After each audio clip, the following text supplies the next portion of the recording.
안녕하세요. 이제 정말 추운 겨울이 지나가고 꽃피는 봄이 오고 있네요. 이 봄처럼 다들 삶에 화사한 일들만 있으셨으면 좋겠어요.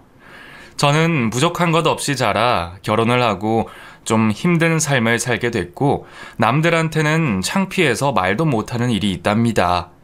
오늘은 이곳에 털어내보려 용기를 내보았어요. 그럼 지금부터 제 이야기 잘 들어봐 주세요. 저는 대학에서 피아노를 전공한 여자입니다. 어린 시절부터 교육에 관심이 많으신 부모님 덕분에 이것저것 배우지 않은 것이 없었고 피아노에 재능과 흥미 두 가지를 다 갖고 있던 터라 부모님의 적극적인 후원에 힘입어 대학에서 전공까지 하기에 이르렀죠. 저희 집은 오빠와 저 두 남매가 자랐었는데요. 각자의 방에서 침대와 책상을 갖고 있었으며 가끔 학교 친구들도 집에 초대해서 놀 만큼 여유가 있었어요. 가지런히 정리가 되어 있는 제 방을 본 친구들은 하나같이 제게 말했어요. 어머나, 야, 완전 공주님 방이 따로 없네. 너무 멋지다. 나도 이런 방 갖고 싶어. 아, 우리 엄마가 워낙 정리하는 걸 좋아하셔서 너도 엄마한테 말씀드려서 이런 방 가져. 야, 말이 쉽지. 우리 엄마는 내 침대도 안 사주셔. 난 언니랑 둘이 바닥에서 이불 깔고 자는 걸 뭐. 아, 그래? 그럼 가끔 우리 집에 놀러 와. 내가 내 방에 있는 거 다 가지고 놀게 해줄게. 정말? 와, 진짜 신난다. 난 이런 공주 같은 방에서 지내는 게 소원이거든. 나 정말 너네 집에 자주 놀러 와도 되는 거지? 그럼. 우리 엄마도 내 친구들 놀러 오는 거 좋아하셔. 그러니까 자주 놀러 와. 친구들은 제 방 자체를 너무나 부러워했고 저는 그런 친구들에게 마음껏 방 안의 물건들을 오픈해 주었답니다. 늘 부족한 것 없이 부모님이 다 사주시다 보니까 사실 웬만한 것에 대한 애착이나 집착이 별로 없었던 것 같아요. 아끼는 물건이 있어도 친구들이 가지고 놀 수 있도록 해줬고 언제든 제 방 침대에 누워볼 수도 있게 해줬죠. 부모님은 저의 이런 성격에 불만을 갖기도 하셨습니다. 아낌없이 지원해주는 것만큼 제가 좀 더 애착을 가지고 자기 물건에 대한 욕심을 갖기를 바라셨거든요. 민정아, 너는 어째 친구들이 와서 네 물건을 그렇게 만지고 놀아도 아무렇지도 않다니? 응? 아, 그거 그냥 내가 같이 가지고 놀자고 한 건데 뭐. 그래도 민정아, 그건 엄마 아빠가 네 생일에 사준 거잖아. 열심히 돈 모아서 사준 건데 친구들이 가지고 놀면 좀 아깝고 화도 나고 그런 마음 없어? 나는 없는데 그냥 같이 사이좋게 가지고 놀면 되는 거잖아. 난 그게 더 좋아. 친구들한테 오히려 하지 말라고 하고 만지지 말라고 하는 게 더 이상한 것 같아, 엄마. 엄마는 우리 민정이가 자기 것에 대한 어느 정도의 욕심도 좀 있고 그랬으면 좋겠는데. 엄마의 기대와는 반대로 저는 그런 욕심이 별로 없었던 것 같아요. 그런 저의 성격이 무슨 일을 하든지 간에 끝까지 야무지게 하지 못하는 것과 어느 정도 연관이 있어 보이셨나 봅니다. 그래도 제가 딱 하나 애착을 갖고 있는 것이 있었어요. 그건 바로 피아노를 치는 일이었는데요. 선생님한테 잘한다고 칭찬도 받고 제가 스스로도 즐겁기도 했기에 꾸준하게 공부에 나갔었답니다. 지금 생각해보면 어린 시절부터 좀 더 욕심을 내고 미친 듯이 연습을 했었으면 어떨까 하는 생각도 들어요.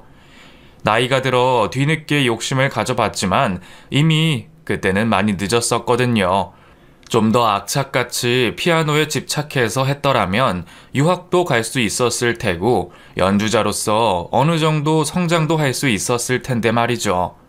초등학교 1학년 때부터 오빠와 함께 다닌 피아노 학원에서 잘한다 소리를 들었고 오빠는 2년을 채 다니지 않고 포기했지만 저는 포기하지 않고 쭉 다녔습니다.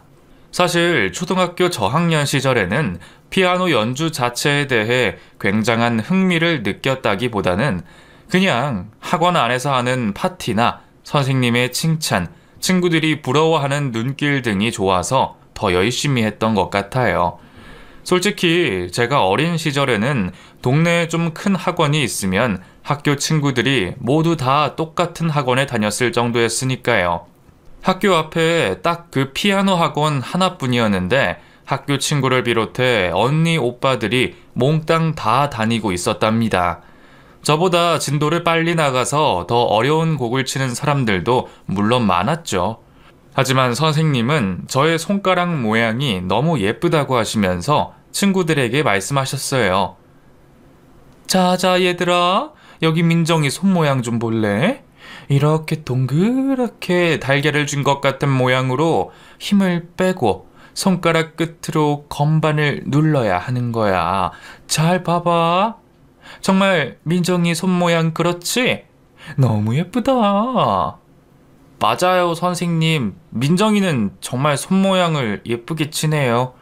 저도 저렇게 하고 싶은데 왜 잘 안 되죠? 너희들도 피아노 치면서 항상 예쁜 소리가 나는 것을 신경 쓰고 치다 보면 손 모양도 저절로 예뻐지게 될 거야.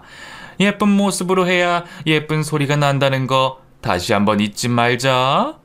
친구들에게 저를 자랑해주는 선생님이 저는 너무 좋았고, 그런 칭찬은 저로 인하여 더욱 열심히 하게 만드는 윤활유가 됐답니다. 칭찬은 돌고래도 춤추게 한다는 말이 정말 맞는 것 같아요. 그 당시에 같은 학교 오빠들과 언니들도 학교에서 저를 마주치면 피아노 잘 치는 애라고 말을 해주어서 정말 기분이 좋았던 기억이 있어요. 오빠는 일찍 흥미를 잃어버린 피아노를 저는 계속해서 다니게 됐고, 가끔씩 피아노 콩쿨 대회에 나가는 것도 참여를 하게 됐습니다. 부모님은 평소에도 제가 피아노에 소질이 있다고 생각하고 계셨기에 많은 기대를 하셨고, 학원에서 연습을 하고 있을 때 간식도 넣어주시면서 많은 후원을 해주셨어요. 하지만 어쩐 일인지 저는 그런 대회에 가서는 평소 실력을 발휘하지 못하고 벌벌 떨기만 했답니다. 분명히 연습할 때만 해도 학원 아이들 중에 가장 잘 친다고 선생님께 칭찬도 많이 받고 했는데, 콩쿨 대회 당일 아침이 되면 어찌나 긴장이 되고 떨리던지 열심히 외운 악보조차 기억이 안 나고 머릿속이 새하얘지더라고요. 부모님과 함께 가는 콩쿨 대회 장소에서 식은땀까지 흘리며 떨고 있는 제 모습을 보고 엄마가 말씀하셨어요. 민정아, 우리 민정이 왜 이렇게 긴장해? 잘할 거야. 잘할 거라 믿어. 그냥 평소에 하던 대로만 하면 돼. 알았지? 응. 엄마, 근데 왜 이렇게 떨리지? 악보도 기억이 안 나. 심호흡 크게 한번 해보고 손으로 직접 연주해봐. 머릿속으로는 기억이 안 나도 손으로 직접 짚어가면 기억이 날 거야. 응? 응, 엄마. 알았어. 콩쿨 대회라고 드레스에 왕관까지 빌려서 저를 곱게 분장시켜주신 엄마가 고마워서라도 꼭 좋은 성적을 내고 싶었지만 결과는 나빴습니다. 평소에 별로 어렵게 느껴지지도 않았던 부분에서 실수가 나오면서 뒷부분까지 악보를 까먹고 치는 바람에 평소 실력에 반도 안 되는 모습을 보여주고 말았죠. 저는 그렇게 첫 콩쿨 대회를 눈물로 범벅이 되어서야 끝을 맺게 됐고, 집으로 돌아오는 길 아빠가 차 안에서 단 한마디도 하지 않은 채 그저 눈물만 보였던 기억도 나네요. 뭐 어린 시절에 누구나 그런 기억이 하나쯤은 있다고 하지만 저는 유달리 그런 것이 심했던 것 같아요. 무대 공포증이라고 해야 하나? 꼭 그런 실전에서 평소보다 약한 모습으로 연주를 하게 됐고, 그것은 대학교를 들어갈 때까지도 계속 반복이 돼서 저를 괴롭혀 왔습니다. 초등학교 때야 그렇게 전공에 대해서 심도 있게 하는 시기가 아니라서 괜찮다고 하지만, 예술고등학교에 입학을 하기 위해 시험을 치를 때도, 그리고 대학교 실기시험을 치를 때에도 마찬가지로 그런 모습을 보였죠. 1년을 넘게 준비한 예술고등학교 입학 실기시험을 망친 날에는 엄마도 제게 한 말씀 하셨어요. 민정아, 너 속상한 건 알겠는데 엄마는 있잖아. 우리 민정이가 좀 악착같이 열심히 해주길 바래. 연습할 때도 좀 진짜처럼 더 욕심 있고 악착같이 말이야. 너무 긍정적으로 천하태평으로 임하다 보니까 중요한 순간마다 이런 실수가 나오는 건 아닐까? 응? 엄마, 난 그냥 최선을 다했다고. 엄마가 생각하는 기대에 못 미쳐서 미안하지만 난 그냥 열심히 했는데 왜 그러는지 모르겠어. 우리 민정이는 더 할 수 있는 잠재력 에너지가 있는 아이인데 그게 잘 나오질 않아가지고 엄마가 속상해서 그래. 피아노가 아니면 안 된다. 그런 마음을 가지고 좀 더 악착같이 해줬으면 해. 그냥 취미로 하는 것도 아니고 앞으로 전공을 향해서 달려가는 거잖아. 응? 시간도 돈도 우리 정말 많이 투자하고 있잖아. 알았어, 엄마. 알았다고. 시험 안 망치면 되잖아. 얘가 왜 그래? 엄마가 다 너 잘 되라고 하는 말인데, 응? 왜 그런 식으로 받아들여? 민정아, 엄마는 있잖아. 엄마, 그만 좀 해. 그만. 알았어, 알았다고. 엄마 아빠가 내주는 돈 아깝지 않도록 시험 안 망친다고. 속상하신 엄마가 제게 말씀하셨지만 저는 그때 많이 감정적으로 상해 있어서 그런지 엄마의 말을 받아들이지 못하고 삐뚤어졌던 것 같아요. 엄마의 말씀은 정말 너무 좋은 의도이셨는데 저는 전혀 그 말씀을 좋게 받아들이지 못했죠. 하지만 돌이켜보면 저는 정말 그 당시에 아주 열심히 하지 않았던 것 같아요. 엄마는 저를 위해서 따로 연습실을 얻어서 저녁 늦은 시간에도 연습을 할 수 있도록 해주셨지만 저는 그곳에 가서도 혼자 딴 생각을 하거나 제가 좋아하는 다른 가요 같은 노래를 치거나 하는 시간을 많이 가졌고 정작 입시를 위한 중요한 곡을 많이 연습하지는 않았습니다. 엄마는 바로 이런 저의 성격이 항상 아쉬웠다고 해요. 제가 저의 꿈을 위해 좀 더 욕심 있고 악착같이 매달리는 모습을 보고 싶으셨는데 말이죠. 저는 굉장히 감성적인 사람이었어요. 음악을 하고 있다 보니 감수성이 남들보다 많았고 그것이 장점이 되는 때도 있었지만 단점이 되는 날도 상당히 많이 있었습니다. 장점이라 하면 그저 그때그때 상황에 맞는 음악을 친구들에게 추천도 잘 해주고 연주에 있어 감성적인 표현도 잘 되는 것 정도였지만 단점이라고 하면 감성에 따라 연습을 안 하기도 했고 쓸데없는 것에 빠져서 잠시 넋이 나가기도 하고 그러는 것이죠. 누구나 예술을 하는 사람으로서는 감성적인 부분이 있는 것은 맞았지만 저는 악착 같은 면이 없는 감성만 있는 사람이었기에 그 빛이 많이 발휘되지는 못했던 것 같아요. 오빠는 평범한 인문계 대학교를 진학해서 열심히 학교 생활을 하고 있던 시기에 저는 정말 하루 24시간이 모자랄 정도로 바쁜 고등학교 시절을 보냈습니다. 아침에 학교에 다녀오면 이미 오후 늦은 시간이 되었는데 그때부터 학원, 과외, 그리고 피아노 레슨까지 다녀오면 밤 12시가 다 됐답니다. 방학 때면 연습실을 대여해서 그곳에서 하루 종일 피아노 연습을 하기를 바라신 부모님 때문에 그곳에 갇혀 지낸 시간이 많았는데요. 솔직히 고백하면 그때 같이 연습실을 쓰던 친구들과 몰래 빠져나와 맛있는 것도 먹으러 다니고 남자친구들도 만나러 다니고 그랬었어요. 친구들은 모두 하나의 꿈을 가지고 있긴 했지만 하루 종일 스트레스를 받으며 연습실에서 생활하다 보니 많이 답답하다고 하면서 제게 말했죠. 야, 민정아, 내 남자친구가 잠깐 이 근처에 온다는데 너도 같이 나가자. 응? 나? 난 연습해야지. 나 내일 레슨 가야 돼. 이거 잘 안 돼서 선생님한테 혼난단 말이야. 야, 레슨 하루 이틀 받냐? 나도 맨날 혼나. 근데 계속 붙들고 있는다고 해서 그게 확 느는 것도 아니잖아. 잠깐 갔다 오자. 내 남친이 자기 친구들 2명 데리고 나온다고 친구 데리고 나오래. 같이 코인 노래방 갔다 오자. 노래방? 나 노래 잘 못하는데. 누가 네 노래 들으러 가냐? 그냥 같이 가서 노래 부르면서 스트레스도 풀고 놀다 오는 거지 뭐. 그렇게 저는 연습실에 있던 친구와 나가서 놀았고, 한번 그런 시간을 갖게 된 후에는 몇 번이고 반복해서 계속 나가서 놀았었어요.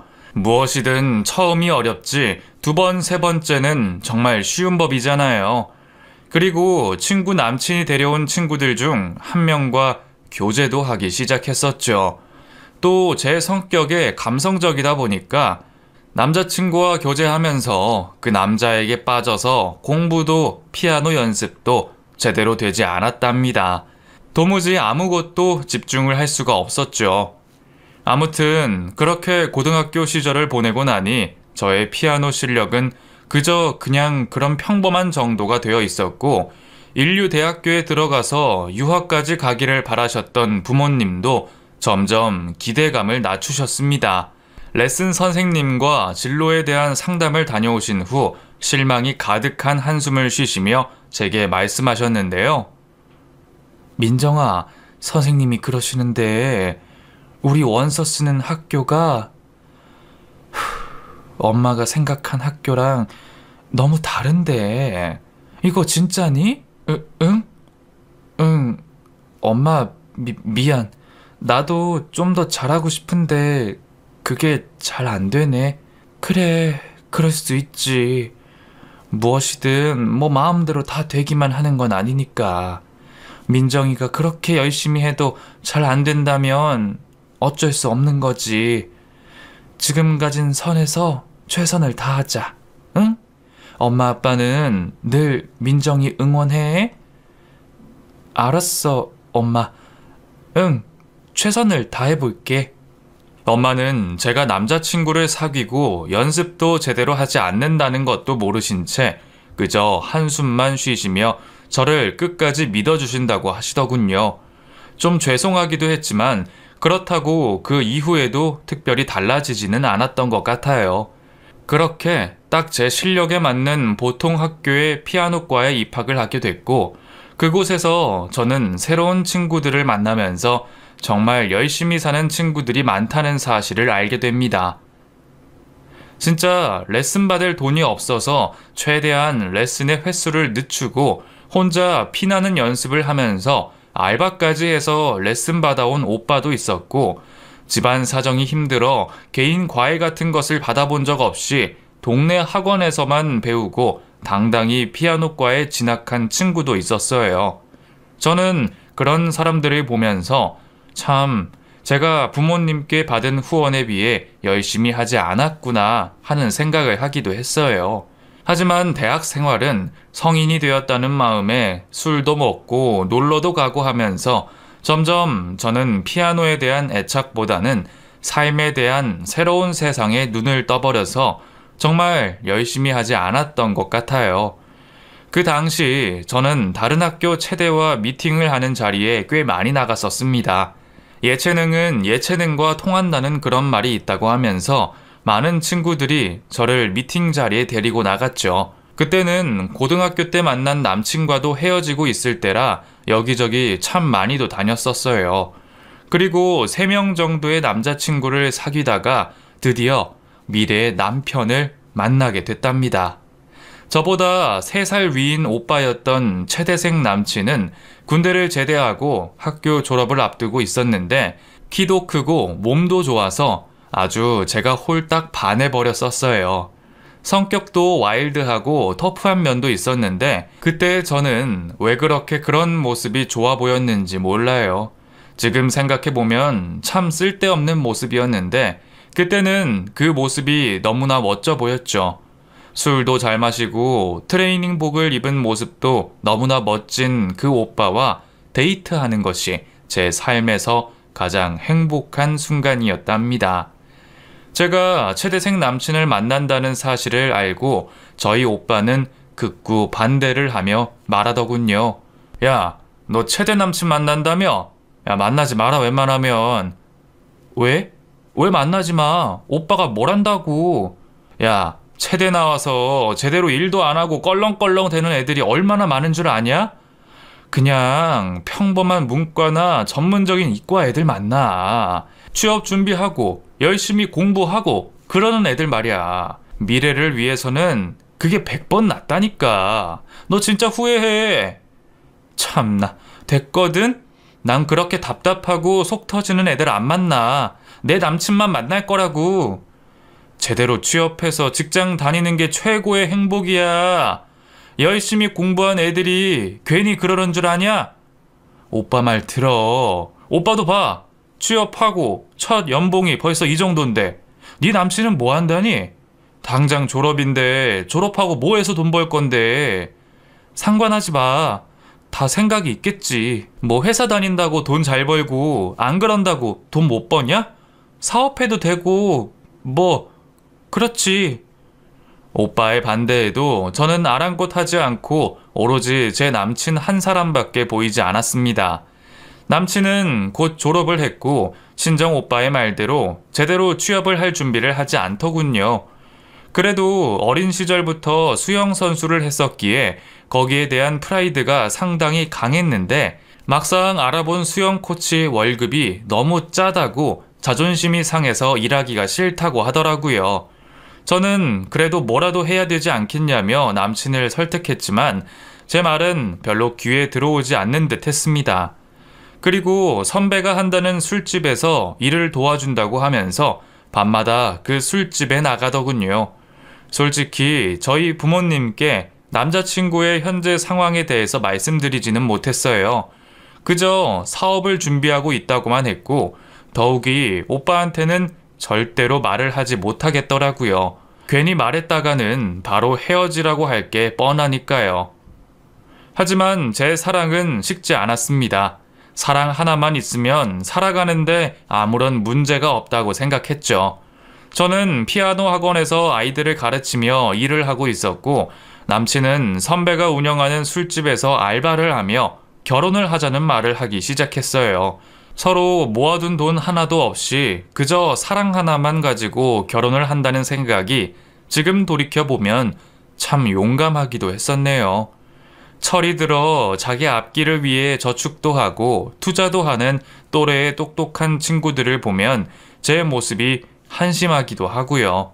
대학 졸업할 때까지 부모님이 넉넉하게 주신 용돈으로 학교를 다녔었기에 딱히 적금을 한다던가 하는 생각은 전혀 하지도 못했었고 오히려 아빠의 카드를 가지고 백화점에 가서 옷과 화장품을 사고 때로는 엄마를 쫄라 명품 핸드백까지 샀던 저입니다. 그렇게 저와 남친은 용감하게도 결혼을 하자는 말을 했고 서로의 집에 인사를 드리러 가게 되면서 난관에 부딪히게 되죠. 물론 당연히 저희 집에서는 반대가 엄청 심했었습니다. 제대로 된 직업도 없고 모아둔 돈도 없이 어떻게 결혼이라는 말을 쉽게 하느냐고 말씀하셨고 남친이 그 당시에 미래에 대한 확고한 꿈도 없고 계획도 없었기에 더욱 답답하게만 보이셨을 것 같아요. 하지만 저는 그런 부모님께 임신했다는 거짓말까지 하면서 결혼을 강행했습니다. 정말 철이 없게도 부모님께 제가 결혼할 때 도움을 달라는 말까지 하게 됐었죠. 대학 졸업 후 유학까지 가서 피아노의 길을 더 가기를 바라셨던 부모님에게 가슴에 대못을 있는 대로 박았고 부모님은 그 충격으로 며칠을 알아누우셨어요. 그때 정말 죄송한 마음이 많이 있긴 했지만 남친과 결혼할 수 있다는 생각에 기뻐했던 마음도 있었답니다. 남친과 저는 결혼을 할 수 있을 것이라는 희망을 갖고 있었거든요. 오빠, 나 말 잘했지? 갑자기 임신이라는 생각이 확 난 거 있지? 그거 아니었음 우리 결혼 절대 못해. 야, 진짜 말 잘하더라. 너 어쩜 그렇게 연기를 잘하냐? 야, 배우 해도 되겠더라. 아, 근데 그나저나 부모님 괜찮으신 거지? 그래도 너무 걱정되긴 하다. 죄송하기도 하고. 휴, 그러게. 나도 많이 속상해. 그렇지만 어쩌겠어. 오빠랑 결혼 못하게 하시는데. 그렇다고 오빠 나랑 결혼 안 할 거야? 어? 에이, 무슨 말을 그렇게 해. 아니지. 절대 아니야. 나도 너랑 꼭 결혼할 거라고. 그래. 오빠, 우리 결혼 꼭 하자. 그때 저는 철이 참 없었어요. 그렇게 남친과의 결혼에 설레이는 마음으로 남친의 집에 인사를 드리러 갔습니다. 남친의 부모님은 크게 경제적인 여유가 있는 것은 아니셨지만 아들을 수영 선수로서 키웠다는 자부심이 상당하셨어요. 물론 중학교 때까지밖에 선수 생활을 했고 딱히 이렇다 할 대회 입상 성적도 없었지만요. 아주 우리 아들 어렸을 때 수영 천재라고 난리도 아니었어. 그거 뒷바라지 하느라 내가 얼마나 힘들었다고. 그때는 우리 아들이 엄청 유명한 수영 선수가 돼서 올림픽에도 나가고 그럴 줄 알았더니만. 에휴, 아가씨는 피아노 전공했다고? 그럼 지금 무슨 일 해요? 아, 네, 지금 피아노 학원에서 아이들 가르쳐요. 학원에서? 그거 돈 엄청 짜다고 하던데, 그쵸? 아니, 내가 아는 사람 딸도 바이올린인가 전공했는데 학원들이 원장이 다 돈 가져가고 선생들은 엄청 짜게 준다고 하더라고. 아, 네, 그리 높진 않아요. 아니, 그럼 혹시 앞으로 학원 차릴 생각은 있고? 아니, 부모님이 학원 차려주신다는 말 안 해요? 아, 아직 모르겠어요. 어떻게 하실지. 정확히 그 부분에 대해서는 말씀을 안 해봐서. 그렇군요. 우리 아들은 수영 선출이니까 어디 가든 수영 코치로서 밥 벌어먹고 살기에는 문제 없을 거예요. 워낙에 실력도 출중했고. 남친의 부모님은 제게 은근히 학원을 차려서 돈을 벌었으면 하시더라고요. 자신의 아들이 과거에는 어땠는지 모르지만 현재는 그렇게 별 볼 일 없었는데도 불구하고 말이죠. 더군다나 제 뱃속에 아이가 있다는 것을 알고서도 그렇게 말씀하신 걸 보니 정말 제게 경제적인 부분을 기대하시긴 하셨나 봐요. 저는 그렇게 부모님께 임신했다는 거짓말까지 하면서 결혼식을 하게 됐습니다. 결혼을 준비하는 과정에서 물론 엄마한테 임신이 거짓말이라는 것이 들켜서 아주 많이 혼이 나긴 했지만 이미 청첩장까지 다 나온 상황에서 되돌릴 수는 없는 부분이었죠. 신혼집은 남친 집에서 5천만 원을 보태주셨고 나머지는 저희 부모님이 다 해주셨습니다. 그래도 딸이 고생하지 않고 살기를 바라시는 마음에서 경제적인 도움을 많이 베풀어 주셨는데 저와 남친은 그땐 그것도 모르고 그저 얼굴에 한박 웃음만 가득했었어요. 그건 예비 시모도 마찬가지였고요. 결혼식을 준비하면서 저희 아빠는 남친을 불러 당부의 말씀을 하셨다고 해요. 그래도 전문성을 살려서 수영 코치의 자리라도 있고 결혼을 하라고요. 그저 아는 형의 술집에서 알바를 하는 상태로 결혼하는 것만은 꼭 피해달라고 말이죠. 남친은 저희 아빠가 집도 얻어주시고 했기 때문에 그 말을 들을 수밖에 없었고 급히 동네 수영센터에서 코치 자리를 구해 취직을 하게 됐답니다. 결혼을 하고 나서 남편의 수영 코치 생활은 얼마 가지 않아 끝이 나고 말았어요. 예전부터 욱하는 성격에 겉보기에 화려한 것만 좋아하던 남친은 아이들을 가르치다가 학부모한테 항의 전화를 받고 열받아서 못 참고 그 자리를 뛰쳐나와 버렸다고 했어요. 정말 너무나 쉽게 한숨에 그렇게 일자리를 그만두고 나왔다면서 제게 자랑 삼아 말을 하더군요. 그래도 그때까지만 해도 저도 아이도 없었고 신혼의 삶이다 보니 남편의 결정에 크게 반박을 하지 않았었는데요. 문제는 시간이 지나면서도 남편의 행동은 변함이 없이 계속해서 똑같은 모습만 보인다는 점이었어요. 결혼 생활이 지속되면서 저는 2명의 아이를 낳았는데 그동안 몇 군데의 수영 코치 자리를 그만뒀고 선배가 운영하는 술집에서 일하는 것도 너무 쉽게 그만둬 버리고 말았답니다. 뭐만 하면 자존심 상해서 뭐만 하면 열받아서 그만둔다는 남편의 말에 저는 점점 지쳐가고 있었죠. 저야 아이를 낳고 학원 일도 그만두고 쉬고 있었지만 남편의 고정적이지 않은 수입 때문에 친정 부모님이 참 많은 도움을 주셨습니다. 하다못해 생활비의 일부를 주시기도 하셨으며 고기와 과일같이 돈이 많이 들어가는 것들도 사다 날라주셨어요. 염치도 없게 그걸 다 받아먹는 남편은 나중에는 더욱 큰 걸 요구하기도 하더군요. 자기야, 근데 자기 부모님 경제력이 어느 정도 되셔? 어? 아니, 그게 내가 생각하고 있는 게 하나 있는데 그 호프집 말이야. 나 호프집 차린다고 하고 장인어른께 도움 좀 받으면 어때? 뭐? 자기야, 정말 너무한다. 그건 아니지. 열심히 일할 생각을 해야지. 왜 자꾸 도움받을 생각만 해? 아빠 엄마가 그동안 얼마나 우리 집을 많이 도와주셨어. 자기가 일해서 돈 모아서 할 생각을 해야지. 안 그래? 아니, 서로 돕고 살면 좋지 뭐. 우리 엄마 아빠가 돈만 좀 있었으면 벌써 나 차려주고도 남았을 텐데. 그럼 자기 부모님한테 말씀드려봐. 난 우리 부모님한테 절대 그건 아닌 것 같아. 남편의 말도 안 되는 말에 저는 정말 황당했습니다. 스스로 일을 해서 집안을 먹여 살릴 생각은 하지 않고 쓸데없이 도움이나 받을 생각만 하다니 정말 한심했죠. 체대를 나왔다고 다 그렇지도 않던데 저희 남편은 왜 그렇게 철이 없는지 모르겠어요. 저는 그렇게 얼마 되지도 않는 생활비를 받았으며 도저히 안 되겠다는 생각을 했습니다. 그리고 주변 친구들이 하나씩 학원을 오픈하고 그러는 모습을 보고 어느 정도 용기도 생겼고요. 그리고 그때 부모님께서 저를 부르시더니 조용히 말씀하셨어요. 우리 딸 민정이 고생이 많다. 이렇게 어엿한 애엄마가 되고 말이야. 엄마 아빠가 생각해 봤는데 너 여태까지 피아노 공부하고 그런 거 아까워서라도 학원을 오픈하면 어때? 응? 아, 나도 안 그래도 그런 생각 했었는데 근데 뭐 내가 돈이 있나? 지금 생활비도 없어서 힘든 상황인데 뭐.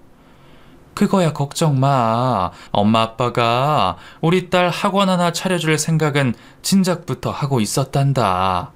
마침 알아보니 좋은 자리도 있고 우리 딸 그래도 음대 나온 여잔데 번듯하게 원장님 타이틀은 달아야지.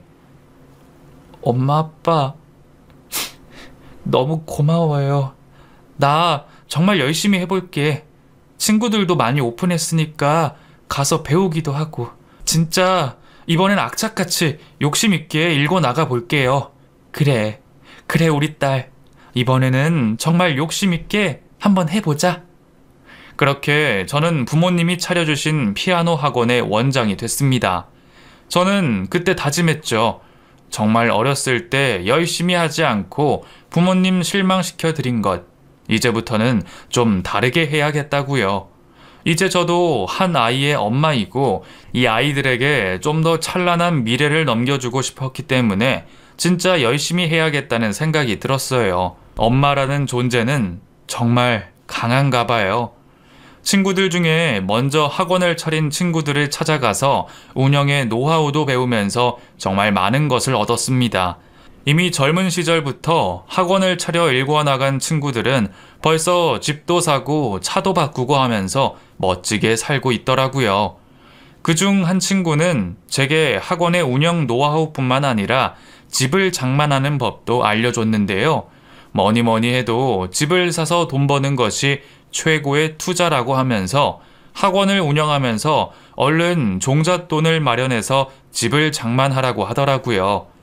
자신도 그렇게 집을 마련했는데 그 집값이 엄청나게 올랐다고 하면서요.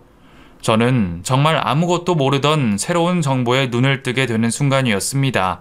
저는 그 당시에 신문도 뉴스도 그렇다고 인터넷에 기사도 잘 안 보던 사람이었고 남편은 더 했으니까요. 당장에 돈 몇백만 원도 통장에 없었는데 집을 사서 몇 억이 올랐다는 말을 들으니 눈이 뒤집힐 지경이더라고요. 그래서 학원을 운영하며 돈을 악착같이 모으기 시작했습니다. 한 번도 보지 못했던 제 모습에 부모님과 친정 오빠 모두 너무 보기 좋다고 칭찬을 해줄 정도였죠. 남편은 여전히 빈둥대면서 일을 하다 말고 했지만 저는 그곳에 아랑곳 할 시간도 없었어요. 그저 제 학원을 잘 일구어 나가면서 돈을 버는 재미에 푹 빠져 있었거든요.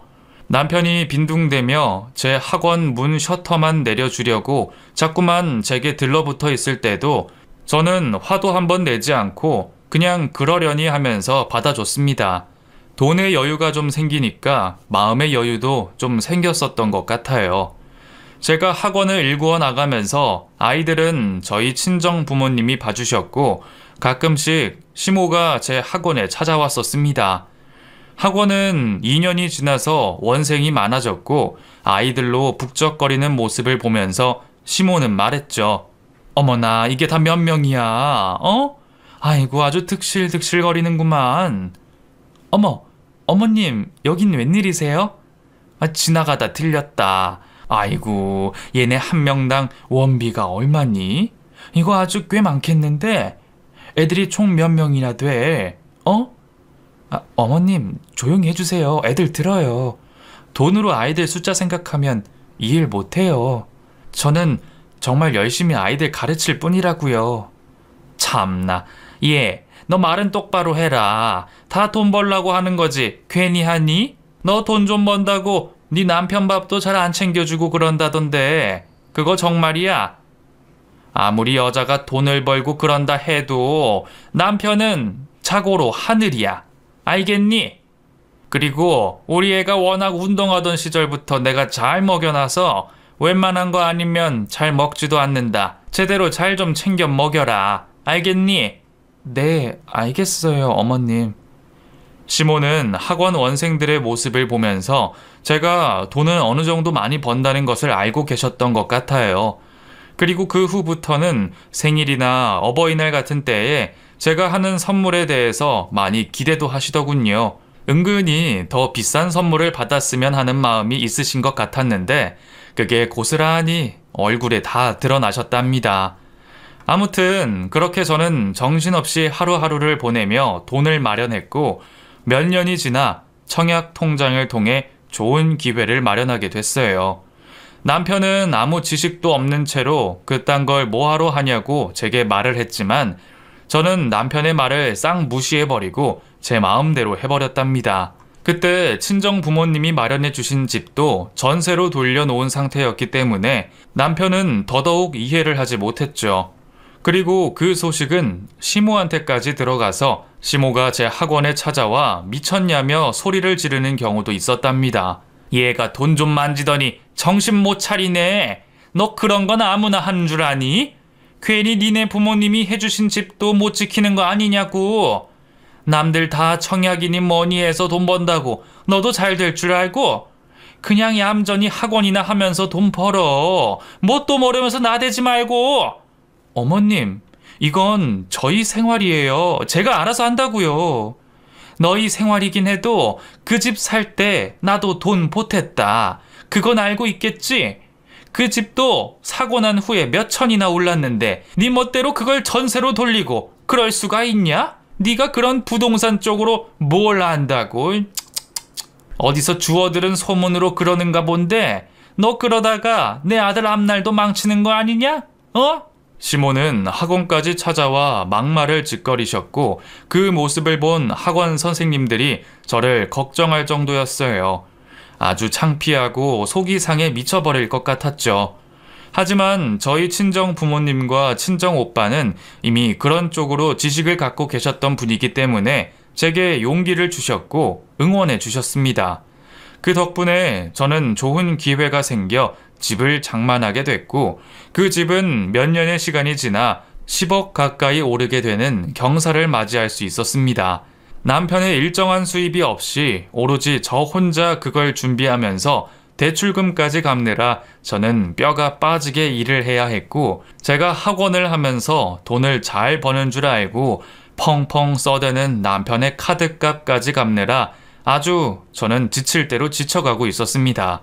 집값이 많이 오른 것은 너무나 행복한 일이었지만 당장에 나가는 대출금의 생활비 모두 제가 감당하고 있었기에 저는 힘이 들 수밖에 없었죠. 그리고 그 집을 투자 용도로 산 것이 아니라 실거주용으로 사서 살고 있는 상태였기 때문에 당장 집값이 많이 올랐다 하더라도 당장 제 수중에 돈이 떨어지는 것은 전혀 없었죠.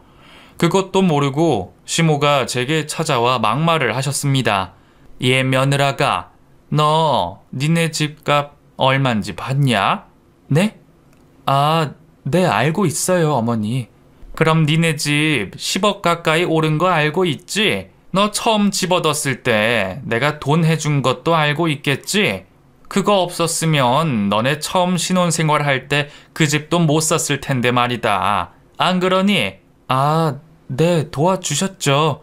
저희 친정 부모님이 거의 해주시긴 했지만요.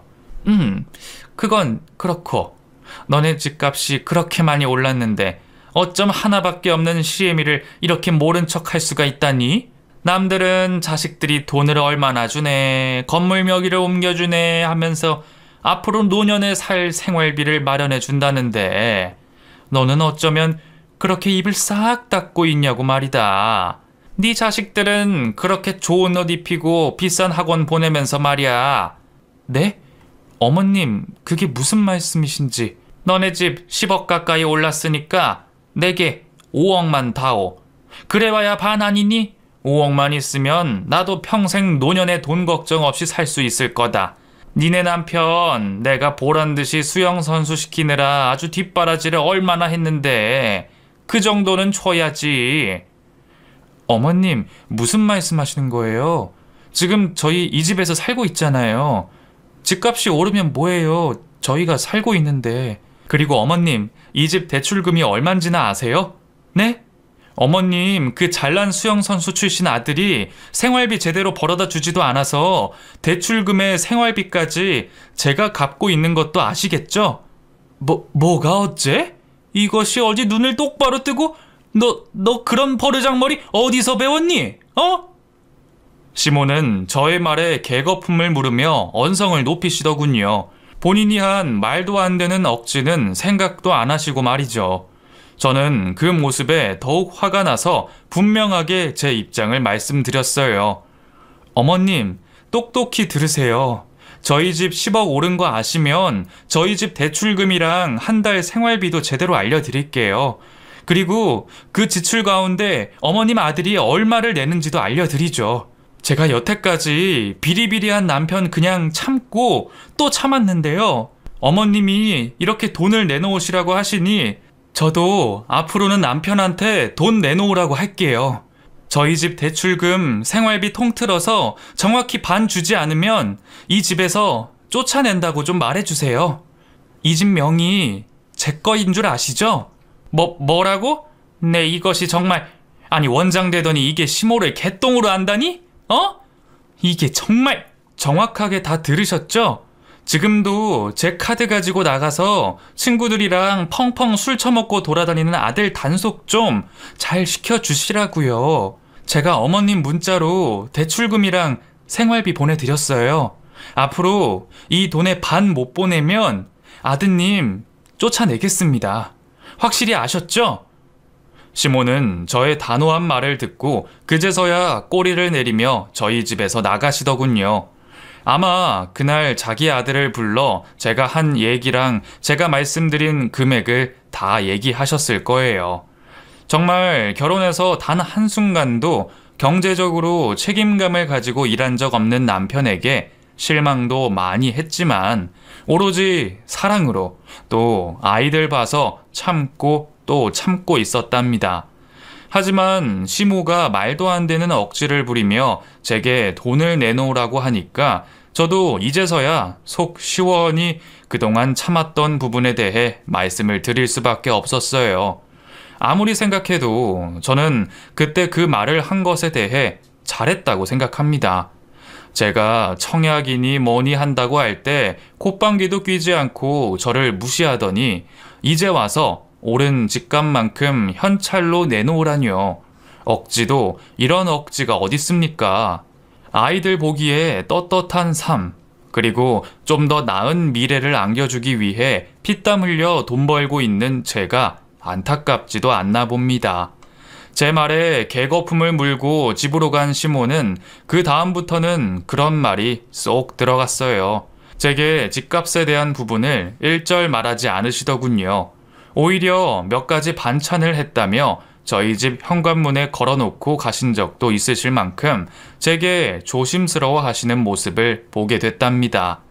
그날 이후 남편 역시 어느 정도 정신을 차리길 바랬지만 아쉽게도 아직은 완벽하게 정신을 차리지는 못했고요.